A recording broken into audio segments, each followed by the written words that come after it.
Hallo zusammen und herzlich willkommen zu einer neuen Folge vom Fotogelaber Podcast. Wir sind jetzt, glaube ich, schon bei der Folge 12 und bei mir ist natürlich wieder der Dennis. Hi Dennis, wie geht's dir denn so, außer dass es wirklich sehr, sehr warm ist? Ah, ja, soweit alles gut. Ja, ich glaube, die Hitze ist aktuell, macht so allen ein bisschen zu schaffen, aber ich will mich nicht beklagen. Ist es noch zweistellig bei dir im Studio oder schon dreistellig? Fast dreistellig, nee. Hier geht's tatsächlich, Klima läuft, aber im Moment ist im Geschäft am angenehmsten. Da hat's konstant 26 Grad, voll klimatisiert. Da lässt sich's echt aushalten aktuell. So kann man leben. Also bei uns ist jetzt so langsam, das ganze Haus hat sich jetzt dann so langsam doch aufgeheizt und man kann schon fast vom Hitzeflimmern im Wohnzimmer reden. Also das ist schon echt übel. Aber ja, mal gucken, in der Nacht mal wieder die Fenster aufmachen und dann wird es wieder ein bisschen kühler. Aber wenn wir gerade bei Hitzeflimmern sind, was gibt's bei dir so Neues? Ich habe ja das 400, 800 mal so ein bisschen getestet und das ist mehr oder weniger in der Hitze untergegangen, weil du kannst einfach draußen gerade nicht über bisschen weitere Distanzen irgendwas machen, weil da ist einfach nur Hitzeflimmern zu sehen.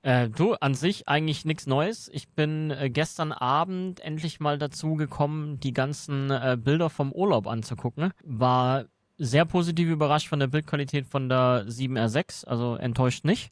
Okay. Was doch sehr überraschend für mich war, meine Lieblingsbilder kommen, glaube ich, tatsächlich aus der Ricoh GR3. Oh, also doch nicht verkaufen. Im Moment schwierig. Ja gut, kleine kompakte Kamera dabei haben ist halt immer einfach. Einfacher als zumindest was Großes. Ja, ich glaube, das war auch der Hauptgrund, warum das so ist einfach die Thematik, die hast du halt immer dabei. Mhm. Die nehme ich auch sehr, sehr sorgenlos mit. Da mache ich mir keine Gedanken drüber, ob die kaputt gehen könnte oder was, weil sie einfach vom Gegenwert her mit Abstand die günstigste Kamera ist, die ich besitze. Die habe ich halt auch knallhart die ganze Zeit am Strand mit dabei gehabt. Einfach wir haben so einen Unterwasser-Seesack, wie auch immer, der halt wasserdicht ist. Mhm. Da hatte ich die drin und die habe ich aber auch immer wieder mal rausgenommen und hatte sie dann einfach umhängen. Wenn ich mit den Jungs ein bisschen gelaufen bin oder so, dann habe ich die einfach im Schlepptau gehabt und die Bilder gefallen mir echt gut. Ein kleines Powerhouse. Die besten Bilder macht immer noch die Kamera, die mit dabei ist. Richtig, ja. Ja, ansonsten letzte Woche ist der Podcast ja ausgefallen. Da gab es ein kleines Hitzeproblem mit Feuer beim Dennis, denn der ist bei der Feuerwehr und durfte da ein bisschen was löschen. Und bei mir gab es ein Hitzeproblem beim Go-Kart-Fahren. Deswegen sind wir da letzte Woche nicht mehr dazu gekommen. Aber dafür diese Woche frisch. Kann man vielleicht auch nicht sagen, weil wir wirklich sehr arg schwitzen immer die ganze Zeit. Aber, Ja. aber ja, was gibt's denn bei dir sonst so Neues, außer deine Bilder? Eigentlich alles beim Alten soweit. Keine Überraschungen. Auto macht ein bisschen Zicken. Und Aber ansonsten bei der Hitze. das Übliche. Nee, es sind eher so kleine Reparaturdinge, die man halt machen muss. Und dann Also, TÜV machen. Und wie es also ist bei einem alten Auto. wir sind gestern nur kurz nach Ludwigsburg gefahren und da waren, keine Ahnung, 5 oder 6 Autos am Straßenrand mit Abschleppern, die alle stehen geblieben sind. Also, Oh, ich scheiße. glaube, bei dem Wetter haben einige Leute ein paar Problemchen da damit. Aber ja, die Kameras eben auch, wie gesagt, an Tele war da jetzt gerade die letzte Zeit nicht zu denken. Aber ich habe ja noch was anderes bekommen und zwar die Insta360 Luna Ultra habe ich mir gekauft, liebe Leute. Und deswegen, weil ich sie mir gekauft habe, habe ich auch kein NDA oder sowas unterschreiben müssen. Ich kann darüber einfach ganz viel erzählen, beziehungsweise da wird es ein Video geben mit positiven, negativen Dingen. Ich kann schon mal eingrätschen. Wir haben heute den offiziellen Verkaufsstart für Deutschland mitgeteilt bekommen. Oh, und Darf ich wann noch ist nicht der? drüber sprechen, aber Äh, kommt. Dauert es noch lang? Nein, nein, nein. Okay, dann muss ich schnell machen, weil so lang sind die anderen Videos nicht online. Die ganzen Leute Richtig, haben ja die muss Kamera schon Gas geben mit ewig. deinem Review, ja. Die haben alle ihre Kamera schon relativ lang und können nicht drüber reden. Deswegen, ja, mal gucken. Es ist ja ein großer Witz eigentlich. Wenn man das anguckt, weltweit ist alles eigentlich veröffentlicht, nur hier irgendwie noch nicht. Ich habe aktuell quasi jeden Tag Kunden, die nach der Pocket 4P fragen oder nach der Insta360 Luna Ultra. Du hast ja gestern ganz kurz dabei gehabt, da konnte ich ja auch so den ersten Blick drauf werfen. Das mit Ja, dem Display und der Fernbedienung so zum Abnehmen ist schon ganz fancy, würde ich sagen. das macht richtig Spaß und das ist auch ein großer Unterschied zur Pocket 4P. Hast du da auch ein Datum gekriegt, wann die kommen Nee, soll? da Ja, gibt's keine Infos. weil die interessiert mich natürlich auch noch. Da würde ich halt auch noch gern ein bisschen mit rumspielen. Aber schauen wir mal, wie es da dann aussieht, weil die muss ich ja eigentlich für einen Vergleich auch noch irgendwie besorgen. Ja, ich bin auf jeden Fall sehr gespannt. Ich verstehe wie du auch gesagt hast, ich verstehe den ganzen Hickhack um diese Release-Termine da nicht. Aber ja, ich glaube, dass das insgesamt beides vernünftige Kameras sind. Ja, ja, also Ich glaube, man gerade kann mit mit dem beidem optischen arbeiten. Zoom oder mit dem optischen Teleobjektiv noch, wenn du 'n Dreifach hast und dann sechsfach ohne irgendwelche Verluste, ist das schon noch mal 'n Unterschied zu einem normalen Pocket 4 oder sowas. Deswegen habe ich sie mir ja auch gekauft, weil das einfach dann noch mal 'n bisschen was ausmacht.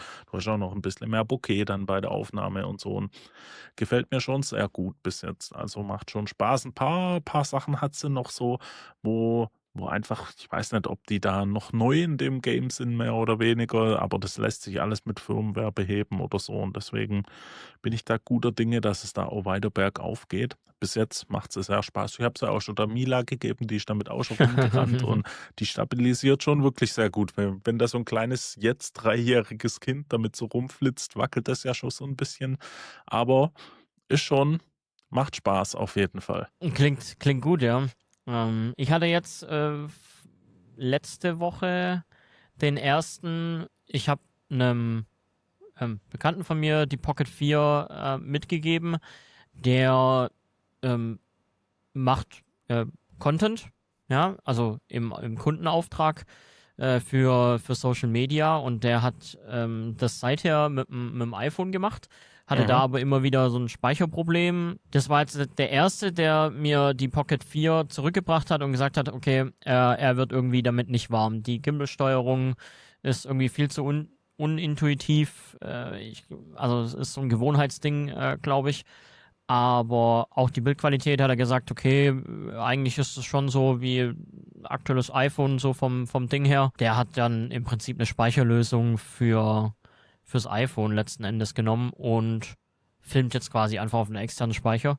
Aber da war ich dann doch ein bisschen überrascht. Kann es aber auch nachvollziehen. Ich glaube, dass auch der Pocket 4 oder generell Pocket 3, Pocket 4, diese Gimbal-Mini-Kameras, nenne ich es mal, dass die einfach ein bisschen gewöhnungsbedürftig vom Handling her und so weiter sind. Ja, wobei das mit der Bildqualität also, du kannst schon sagen, ein iPhone macht bessere Videos, Mhm. wenn du es mit 'nem Pocket 4 vergleichst, weil, das iPhone macht schon also, du musst Licht haben, dann macht es auf jeden Fall bessere Videos. Bei Nacht gleicht sich's vielleicht an, aber so ein iPhone im Log ist schon richtig, richtig gut. Wo du einen großen Unterschied sehen wirst, ist Luna Ultra zu iPhone und so. Da kannst du auch mal im YouTube rumgucken. Die Luna Ultra, die macht nachts Aufnahmen. Da gibt's Aufnahmen, die haben sie gegen 'ne FX3 und so verglichen und da sah das Was? dann bei ISO 51.000 oder sowas oder ISO 25.600 sah die Luna besser aus wie 'ne FX3 mit 'nem 1,4er Objektiv dran.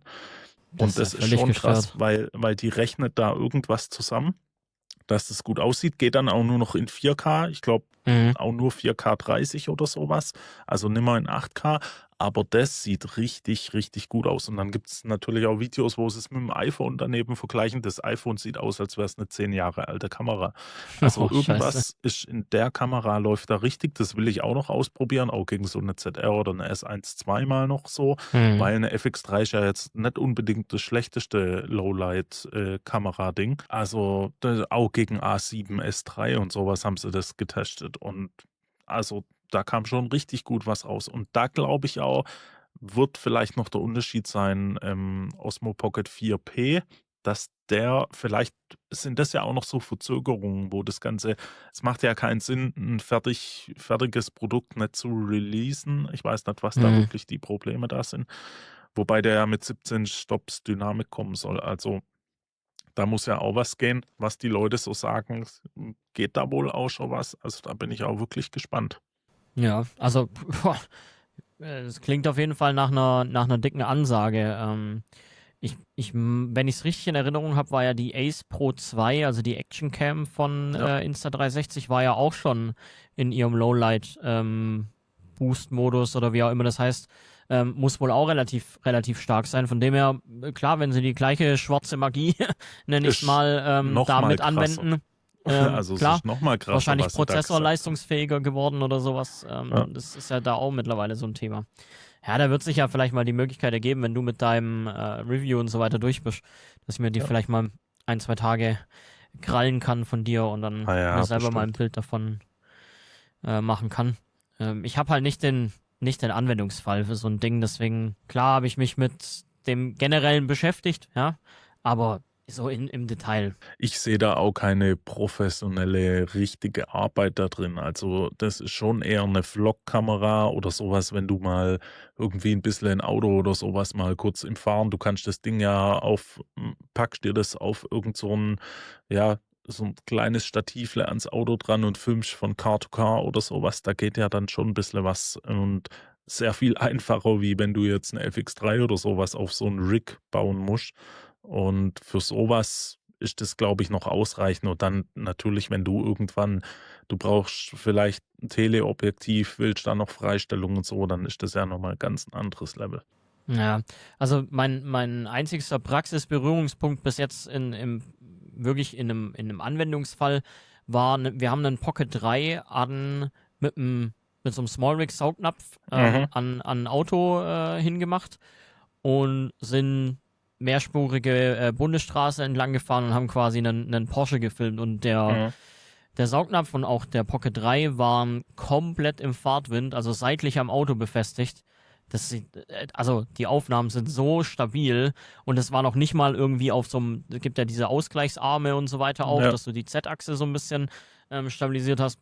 Einfach nur Saugnapf, fixe Halterung und die Gimbal-Aufnahmen sahen schon wirklich brutal aus. Und wenn du das vergleichst mit dem, was du normalerweise an Zeit und vor allem auch Equipment reinstecken musst, um so Aufnahmen zu kriegen, von Auto zu Auto, boah, ja, da war ich echt positiv überrascht und ich tippe mal drauf, dass das auch sowas ist, wo so Kameras nochmal ihren Hype abbekommen werden.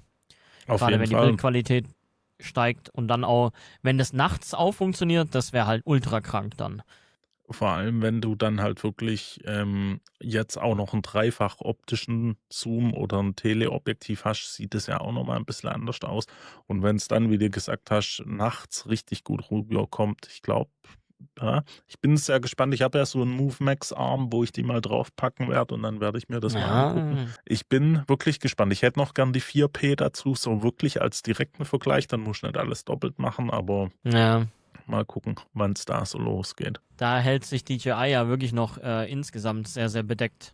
Es gibt ja eigentlich seit dieser Vorstellung in Cannes, gibt es ja keine Infos darüber mehr.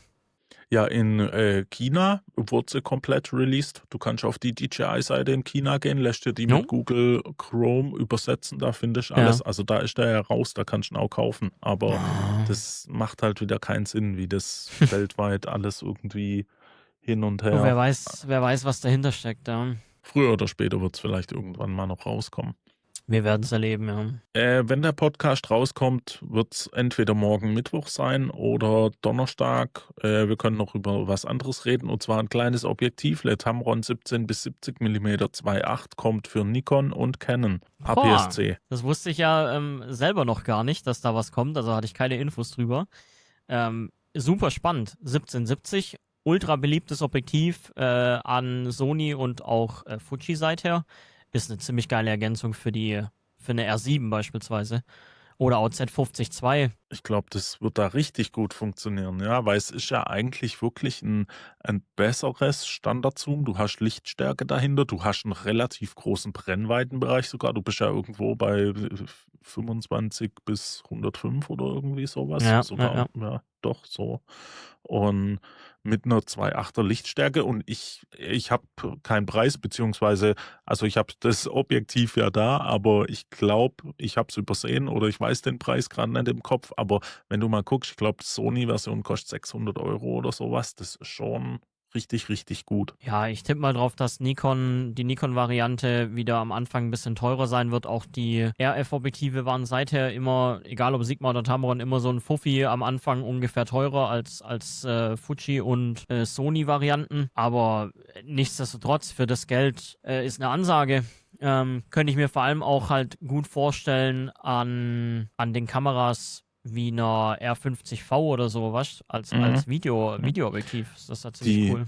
Die Nikon-Version an der ZR, wenn du da den Super 35-Modus benutzt, ist das ja genauso. Da hast du ja Ja, auch stimmt, ein stimmt, ja. gutes Objektiv so. Also, ich habe es noch nicht ganz so fertig getestet. Wir haben am Wochenende mal so ein bisschen auch Porträt und sowas noch fotografiert und so und das macht super Eindruck und dann hast halt natürlich auch du kannst wieder über USB-C steuern und sowas. Also, Cool. Tamron macht da ja gerade auch schon viel richtig und das Objektiv ist echt gut und vor allem eben für Canon, wo du ja wirklich APS-C-Objektive ohne Ende brauchen kannst eigentlich für die ganzen Kameras. Wenn da jetzt auch noch die Nachfolger von den APS-C-Modellen dann jetzt mal vor der Tür stehen, kannst du dir da ja richtig schöne Systeme zusammenbauen. Vor allem ist da wieder du bist ja nicht begrenzt. Ich weiß gar nicht, hat Canon so ein Focus Breathing Compensation oder sowas? Ich glaube auch nicht, oder? Nee, nee, das gibt's ja seither, glaube ich, nur bei Sony so. Ja, und dann sind die ja wirklich, unbegrenzt, mehr oder weniger auch mit den FPS und dann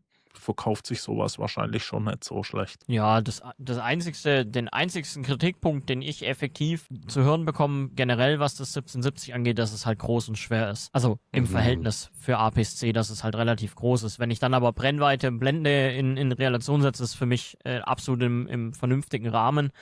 Und gerade im Fuji-Lager, wenn jetzt jemand mit einer XH2 oder XH2S unterwegs ist, Mhm. ist das eigentlich das Standardzoom schlechthin. Ja gut, bei Fuji, da ist's wirklich groß, wenn du das so vergleichst. Aber wenn du dann so 'n nimmst mal 'n 1755 2.8 oder so für an Canon oder sowas, ja, Ja, das ist ja nicht wirklich größer oder schwerer. Ist 'n bisschen länger, aber ist schon leichter, wiegt, glaube 500 irgendwas Gramm, also meiner Meinung nach voll im Rahmen. ja, so, das kommt. Das waren eigentlich, glaube ich, so also, das sind die Sachen, wo ich davon weiß, beziehungsweise vielleicht weiß man ja noch mehr und darf nicht drüber reden, aber das ist mal so, was es Aktuelles gibt. Ich glaube, wir sind gerade auch so ein bisschen im Sommerloch von den Produkte, außer halt DJI und Insta, die sich da so ein bisschen battlen, vor Gericht jetzt auch noch. Ich glaube, es wird in den kommenden Tagen noch die eine oder andere, ja gut, mehr Überraschung kann man es eigentlich nicht nennen. Kommt noch eine Release, was ganz spannend werden könnte im Kamera High-End-Bereich. oder Also Objektiv? Kamera kommt noch was. Oh, die FX5, die jetzt hier gerumort Da, wird. da, da will ich ganz feste betonen, da habe ich leider muss ich sagen, absolut keine Info. Aber das, was man bisher da hört, wie das geplant ist, könnte ganz gut werden. Ja, ja. Ähm, Klingt ja so ein bisschen nach einer Kombi von allen möglichen, ja, also ZR, C50, R6V, alles in einen Topf geworfen, umgerührt, Sony draufgeschrieben, so klingt's ein bisschen. Wobei es, glaube ich, Aber schon ein noch bisschen deutlich professioneller. höherpreisig. Ja, genau, und vor allem auch professioneller angehaucht. Wird ja aktuell, wenn man bei Sony Alpha Rumors guckt, als Baby, wenn es betitelt. Ja. Und wenn das den Tatsachen entspricht, boah, vielleicht eher so ein Mit Angriff Richtung C80 oder sowas. Mit internen NDs bist du dann natürlich gleich wieder besser dabei. Und genau, da hast du ja dann eine C80, wo du C80 hat ja interne NDs schon drin und ist ja an für sich nicht so teuer, sag ich mal. Also klar, sie ist teurer als ein C50, aber Ja, aber was sie C80 bietet, mit Cashback aktuell 5.200 Euro genau, da ist jetzt bist du halt in einem für eine in professionelle Videokamera. du hast ja den Okay. C400-Sensor mehr oder weniger, wo dann die Mini C400 ist. Also da ist das preislich schon. Und ich glaube, da hat Sony da eine FX6 liegt schon deutlich drüber dann auch. Nochmal Ja, ein ja, paar ja, ja. Tausend, oder? Ja. Ja. Und dann dazwischen gibt es ja noch nichts wirklich. Da Nee, fehlt ja schon was. vielleicht wird die neue FX auch irgendwie so eine Kreuzung zwischen FX6 und FX3, aber auf aktuellem Stand der Technik. Könnte ich mir auch Ja, gut vorstellen. ja.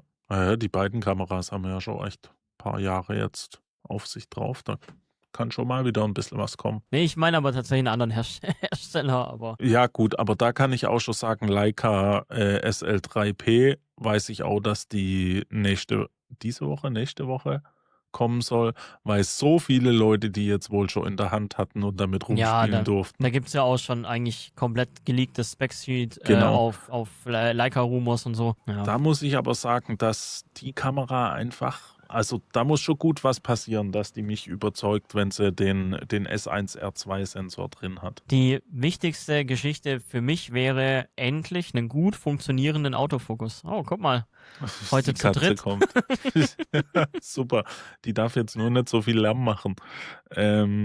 Ja, gut funktionierender Autofokus, klar. Aber du hast immer noch weißt, von der Geschwindigkeit her ist der Sensor halt trotzdem immer noch nicht so der Hammer, dass du jetzt sagen könntest, SL3 das Mikrofon.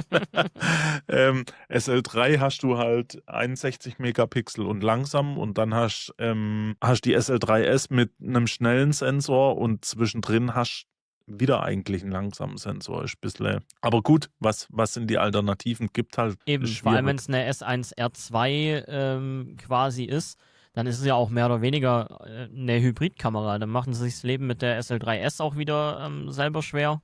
Ja. Bleibt eigentlich nur die Hoffnung, dass die halt vom Autofokus nochmal einen Schritt nach vorne macht. Was man gehört hat, sollte das tun. Ja. Also, das wird schon nochmal besser. Aber heißt ja dann auch, was ist besser? Ist das dann das Lumix S1R2-Niveau, was ja schon besser ist, wie jetzt, glaube alle Leicas, was du so haben kannst, würde ich mal sagen. Also, Mit der SL3S hab ich jetzt so ein bisschen rumgespielt. Die fand ich eigentlich vom Autofokus her schon gut. Und das ist auch so, dass ich sage, okay, das ist ein Level, mit dem kann man arbeiten. Also klar, meckern auf hohem Niveau, aber damit lässt sich arbeiten. Bin ich halt als Sony-User auch einfach, würde ich jetzt mal behaupten, etwas verwöhnt, weil Autofokus habe ich weder bei der 7R5 noch bei der Alpha 1 noch bei der R6 jetzt im Prinzip was zu meckern. Ja. Ich habe aber auch ehrlicherweise die Motiverkennungsgeschichten weit weg, Vögel und so weiter, habe ich einfach nicht. Ja. Ich fotografiere Menschen. Üblicherweise wissen die Menschen, dass sie fotografiert werden. Deswegen sind die nah genug, dass der Autofokus das machen kann, was er soll. Und auch die Motiverkennung gescheit arbeiten kann. Wenn es natürlich dann nochmal einen Ticken besser als eine SL3S beispielsweise ist, dann finde ich es halt schon schick. Und ich finde Ja. die Kameras generell auch schick. Ich habe Leica-Kameras gerne in der Hand. ja, die sind schon, also Verarbeitung und so muss ich da nichts sagen. Das ist schon ein krasses Niveau. Aber ich finde halt, ja, es ist halt immer dieses. Bei einer M hast du ja noch einen Messsucher dahinter, eine Q hast du dieses kleine. Eine SL finde ich einfach, du hast so einen riesen Klotz in der Hand und das, was drin steckt, ist halt schon echt paar Jahre alt eigentlich. Weißt du selbst, die kommt jetzt raus und die Technik, wann kam eine S1R2 raus? Vorletztes Jahr. Letztes Jahr. Letztes Jahr. Februar letztes Jahr, glaube ich. Ja, So alt weißt ist sie noch gar nicht. ja, und dafür, was da Geld hinlegst, das ist halt immer so ein bisschen die Sache, wo halt, Viel spannender wird meiner Meinung nach, ob seither war ja die Deluxe immer so ein Kombimodell. Ja, das gab es ja immer so von Lumix und von Leica. Ob Leica einen Deluxe 8 Nachfolger quasi eine L10 bringt. Ja, da bin ich mal gespannt. Vor allem auch dann Akku und so weiter. Ja, also das eine wird, glaube ich, auch Q3 nochmal mit spannend. Wechselobjektiv. Also wenn du eine Lumix L10 anschaust, kann das, wenn du das richtig baust, eine Q3 mit Wechselobjektiv sein. Wenn du da noch, oder eine S9 von Leica, könnte ja genauso sein. Ach ja, besser nicht. Sonst komme ich nachher noch auf Schnapsideen oder so. Also der Leica-Mythos hat mich. Also ich habe ja immer gesagt, eine Q3 mit Wechselobjektiv ist was, wo ich glaube ich auch, Nein, da bleibe ich auch dabei. Ich habe es ja jetzt wieder gesehen mit der Ricoh. Gut, ich habe ja die X-Variante 40 mm Äquivalent, aber ich glaube, wenn man sich auf eine Leica Q3 einlässt und die wirklich ohne Rücksicht auf Verluste als jeden Tag Everyday-Kamera und einfach drauf los, dann ist das, glaube ich, ultra geil. Wenn die nicht so teuer wäre, ja hätte ich da genau, massiv Bock drauf. Aber das, bin ich das ehrlich, macht bei ja, mir ist der Preis ist nicht drin. Das macht ja auch Spaß, aber wenn du es anguckst, du hast ja bei Leica, kannst du entweder eine SL3 haben, einen riesen Glotz mit Objektivwechseln, Ja. oder eine M11, wo du halt keinen Autofokus und sowas dabei hast oder irgendwas dazwischen. fehlt halt ja auch noch irgendwie. Ja, spannender Ansatz eigentlich, aber ich tippe mal drauf, dass die SL3P auch allein ich meine, der Name ist, glaube ich, so gut wie sicher, Ja, dass ja. es so ist. Die wird aussehen wie eine SL. Ja, ja, natürlich. Nee, das auf jeden Fall. Es wäre, wenn dann nur irgendwann vielleicht mal eine Extrakamera so. Aber die SL3P, die wird, ich weiß nicht, vielleicht kriegt sie einen schwarzen Leica-Schriftzug, wenn Oh, sie ich wieder ein vermute bisschen. nicht. Das wäre ja ein Stilbruch. Aber hat die SL3S einen schwarzen Schriftzug? Ja. Ah ja, ja, Es also waren ja immer und. die S-Modelle, die quasi schwarz waren und die normalen SL-Modelle waren quasi die nicht-Stealth. Aber für was steht dann die P? Wenn nicht Also für weil das Schwarze hat ja auch was mit dem Film zu tun, dass du keine Reflexionen drin hast, vermute ich mal, weil ja, wenn du. aber das P im Leica Naming, also bei M11P, Leica QP und so weiter, alle, die ohne roten Punkt ist, die wird einen weißen Leica-Schriftzug haben, bin ich mir sicher. Ja, Das P im Leica Naming steht eigentlich für Professional. Weniger auffällige Kamera, dass sie bei den Profis weniger auffällt. Das ist, glaube ich, also steinigt mich, wenn es falsch ist, aber das ist nach meinem Kenntnisstand der, der offizielle Grund, warum die P-Modelle bei Leica clean sind. ja, ja, weil sie für Reporter gedacht sind, damit die Genau, halt nicht, dass die ja, aber dass unauffälliger das dann sind. für Professional und dann, oh nein, meine S und meine, die sind leider nicht professional genug für ein Leica-Ding. Nee, das ist ja das, was bei den S11, ich habe ja ein Video drüber gemacht, wo ich sage, dieser Schriftzug, dieser weiße große Schriftzug, wenn der schwarz ist, sieht es gleich viel besser aus. Ich finde, dieser weiße Schriftzug, der passt da einfach nicht drauf. Und wenn du jetzt aber Ja, anguckst, P-Modelle haben ja alle nicht diesen roten Punkt und die haben keinen Schriftzug vorne. Also machst du clean. da könntest du mit deiner Theorie recht haben, ja. Wir Aber werden dann es dann erleben. hast du einen großen schwarzen Klotz in der Hand, weil das ist schon viel Fläche, wo dann gar nichts drauf ist. Nee, wenn dann tippe ich drauf, dass es wie bei der SL3S, dass er einfach schwarz ist. Ich glaube nicht, dass es clean ist. Kann ich mir nicht vorstellen. Vor allem kannst du dann ja wieder Geld sparen, wenn 2 Gehäuse für ein Ding genutzt. Resteverwertung. Nee, aber war ja bei unserer Firmenfeier, wo die 2 Fotografen mit Leicas unterwegs waren. Wir haben die Bilder gekriegt, okay. Ich habe ja dann gesehen, dass sie mit Leica fotografiert wurden.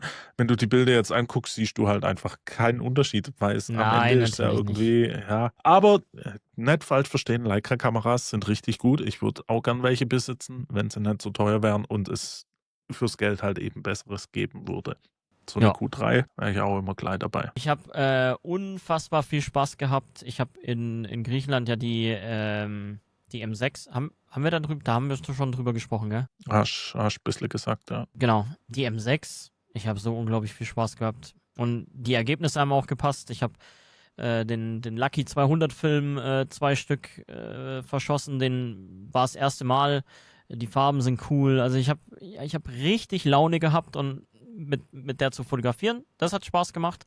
Plus jetzt, wo ich die entwickelten Fotos auch habe, beziehungsweise die Scans eben. Ich bin so happy.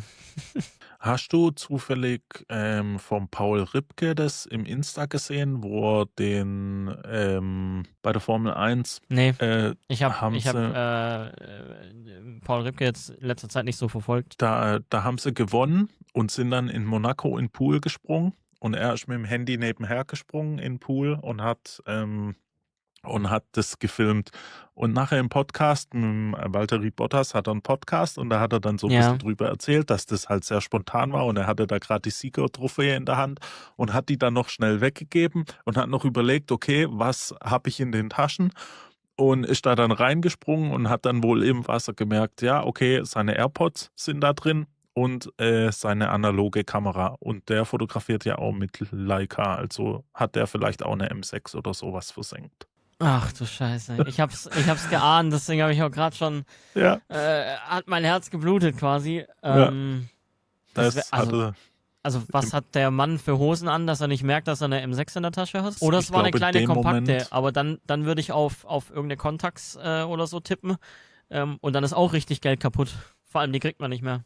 ja, Und ein Wasserschaden ist halt ein Wasserschaden, denn das ist ein Todesurteil. Also vor allem, Salzwasser ist halt ziemlich uncool. ja, vor allem, ja, dann, also. Oh nein. Ja. Nee, hatte ich nur im Scheiße. Podcast so gehört und dann dachte ich so, ja, okay, das ist halt, Aber er hat aber nicht gesagt, was für eines ist. nee, der hat es So ein nur kurz so, Ungläubiger. so ein bisschen Kein erwähnt, aber Technik-Nerd.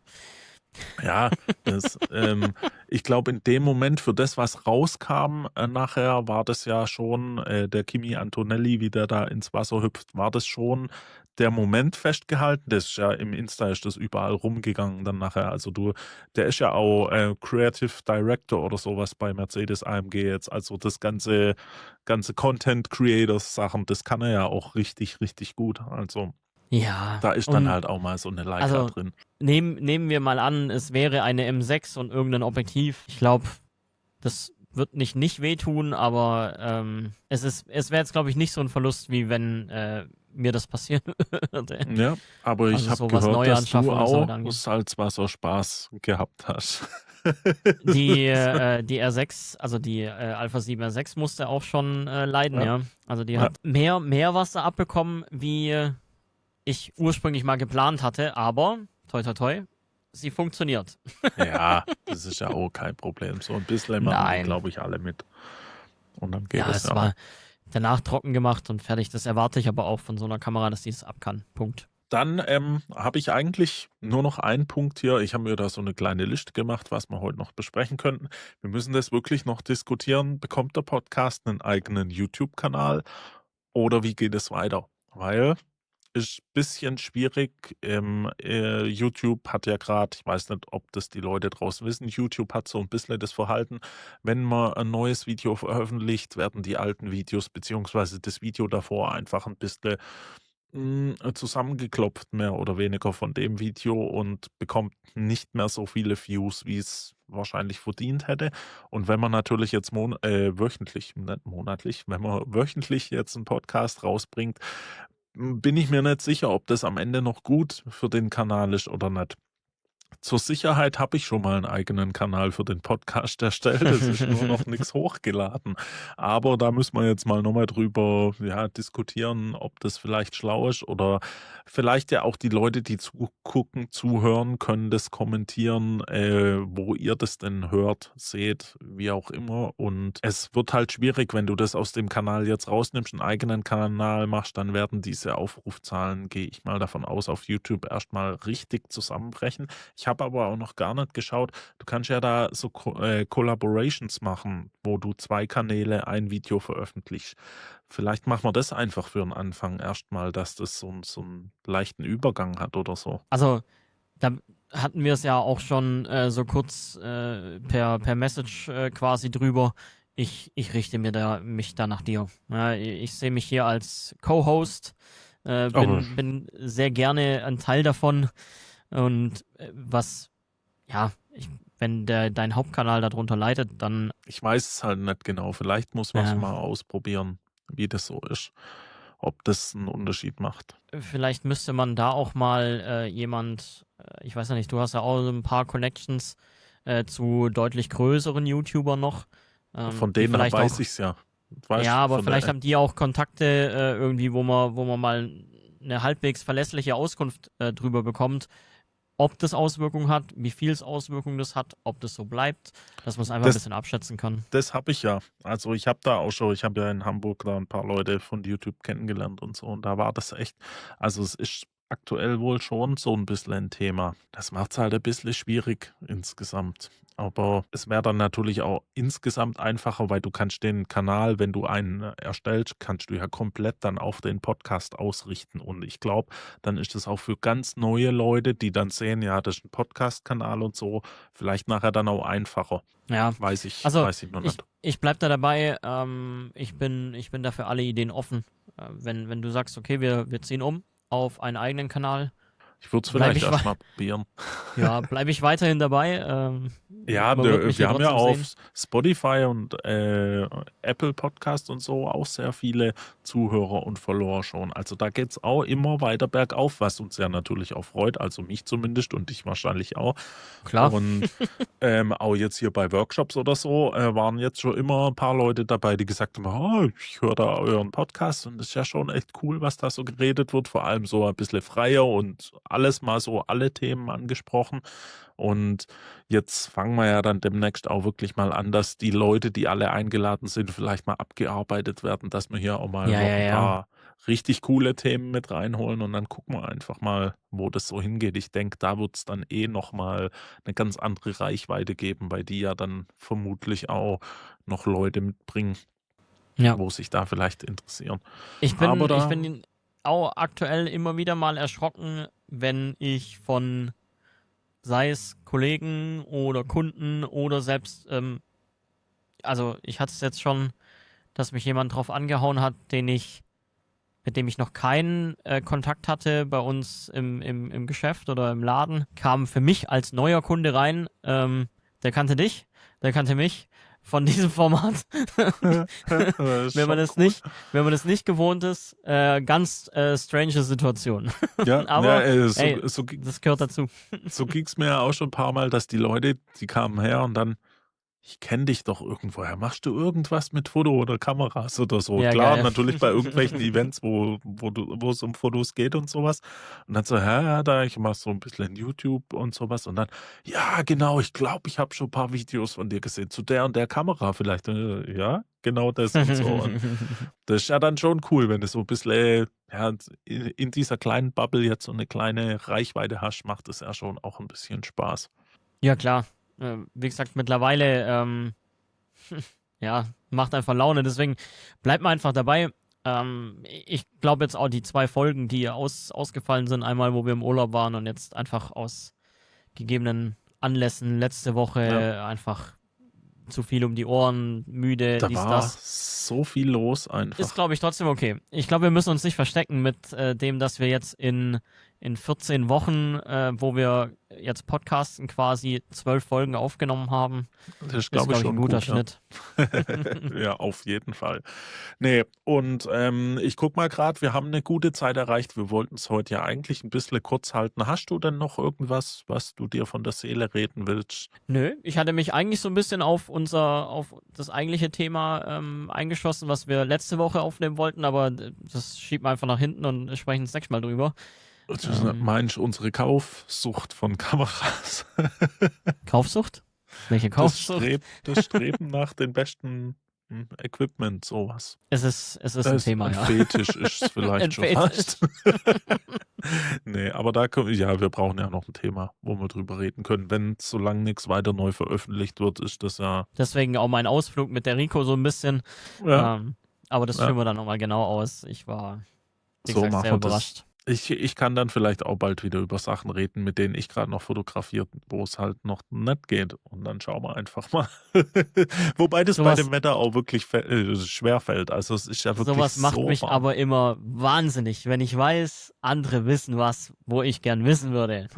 Ja, aber du weißt bestimmt auch Sachen, wo andere nicht wissen, deswegen, Nee, ähm glaub mir, was den Informationsfluss angeht, was so, was so Neuheiten angeht, wenn du nicht zufälligerweise, ich durfte ja damals aufs S52 Release-Event beispielsweise mhm, nach Köln war das, dann hast du vorher als Händler keine Informationen. ja, ja, Ja? Außer du bist der YouTuber im Unternehmen, der das Video vorab drehen muss oder so, aber ansonsten ist die Informationsdecke nicht gegeben. Ne? ja, da Und auch das, da was ich jetzt weiß, auch das, was wir über die SL3P und so weiter, das, was auf den Rumors-Seiten steht. Das ist ja, eigentlich kein das Geheimnis. hörst du ja, oder du hörst das von irgendjemand, der halt irgendjemand vielleicht gehört hat oder irgendwie sowas. Und es ist ja auch wirklich so, du auch wenn du jetzt Sachen kriegst, so wie wenn ich jetzt das Tamron kriege oder so, wobei das, glaube ich, gar nicht gerumort wurde. Also, Gar zumindest habe nichts. ich, glaube ich, nicht Ich bin aus was. allen Wolken gefallen, als wir es da das erste Mal drüber hatten, weil ich das, ganz ehrlich, gerade für einen RF-Mount habe ich es nicht kommen sehen. Wenn du halt so Sachen mal kriegst, dann ist es schon krass, wie oft Rumor-Seiten auch, glaube ich, mehr wissen und dann vielleicht gar nicht alles schreiben, was sie da ich weiß halt auch nicht, es kommt ja drauf an, welche Leute wo die ihre Informationen herkriegen. Und manchmal haben die ja schon Informationen, wo du dann denkst: „Boah, irgendjemand hat fast die komplette Pressemappe geleakt“ oder keine Ahnung, irgendwie sowas von dem, was da dann steht. Also, aber klar, wenn du das anguckst, dass, keine Ahnung, bei Lumix oder so 100 Leute so ein Ding da kriegen zum Testen da Ja, davor. Also da ist ja gefühlt alles voll. wenn man sich heute auf Instagram rumgetrieben hat und in der Fotobubble drin ist, dann ist einem aufgefallen, dass wieder 3, 4 wirklich größere YouTuber, die auch immer wieder mal mit Sony beispielsweise Kooperationen haben oder mit Sony-Equipment unterwegs sind oder auch für Sony schon gearbeitet haben, dass die momentan alle auf dem Haufen hängen und irgendwo hingekarrt worden sind. Also es muss Mhm. definitiv sich bei Sony in den nächsten Wochen auch nochmal was tun, weil es ist jetzt nicht irgendwie, dass man sagt, okay, das ist so Content Creator Camp oder so, Ja. wo Werbung gemacht worden ist, sondern im Endeffekt war nur zu sehen, dass die auf dem Haufen sind und dass Sony im Spiel ist. Also irgendwas muss kommen. Ja. Ja, gar, ja, wenn du das umhörst, APS-C, Vollformat, Videokameras, da ist ja noch genug da, was irgendwie rauskommen soll. Schauen Jo. wir mal, wie schnell sich da was ergibt. Ich würde sagen, wir haben es für heute geschafft. Wir können jetzt noch ein bisschen weiter schwitzen gehen. Ich mache vielleicht jetzt mal echt die Fenster auf. Wobei hier im Keller geht's ja, also. Ja, ich tue mich da jetzt auch echt schwer, wieder nach Hause zu fahren, weil wie gesagt, hier, also auch hier schwitzig, aber es ist hier mit Klimaanlage deutlich angenehmer. Wobei man ehrlicherweise sagen muss, die Klimaanlage ist vermutlich etwas, ja, unterdimensioniert nicht, aber wir haben hier so Doppelstegplatten als Dach, Mhm. Flachdach, wo den ganzen Tag die Sonne drauf brutzelt. Ja, Ja, da kann sowas dann auch zu klein werden. Geht aber im Geschäft und so gerade weiter. Also bei uns im Geschäft, wir haben wirklich ein sehr großes Gebäude und da läufst du durch zig Klimazonen durch. Also du kommst vorne, der Haupteingang, da haben wir so ein Glas, Pyramidending mehr oder weniger. Da hast du gefühlt 50 Grad darunter. oh. Dann läufst du in Einkauf oder so, da laufen 2 Klimaanlagen auf gefühlt 20 Quadratmeter, da hat es 16 Grad da drin und dann läufst du wieder weiter und das ist der Hammer. Also alles dabei so irgendwie und so ist es ja gerade überall. Also klar bei den Temperaturen, wann haben wir denn mal so lang über 35 Grad immer gehabt tagsüber? Da heizt sich ja alles auf, so wie hier Ja, jetzt und das Haus ich auch. glaube, ich glaube auch, wenn man, das soll ja die nächsten 14 Tage wohl noch so bleiben. Nächste Woche soll ein bisschen Regen mal kommen, aber trotzdem immer noch 30 Grad oder so. Also macht es dann auch Ja. nicht wirklich besser. Also gut, liebe Leute, genug über die Temperaturen noch gelabert. Wir gehen dann mal wieder ein bisschen fotografieren oder sonst irgendwie was. Vielleicht die Leute, die zuhören. Für uns ist jetzt Feierabend und dann hören wir uns, sehen uns auf jeden Fall nächste Woche wieder. Wir nehmen es uns So ist zumindest der vor. Plan. Wenn nicht irgendwas gerade abfackelt oder so, sollte das auch funktionieren. Ich wünsche dir einen schönen Abend und wir hören uns nächste Woche. Michi, Bis hau rein. dahin. Ciao an alle. Ciao.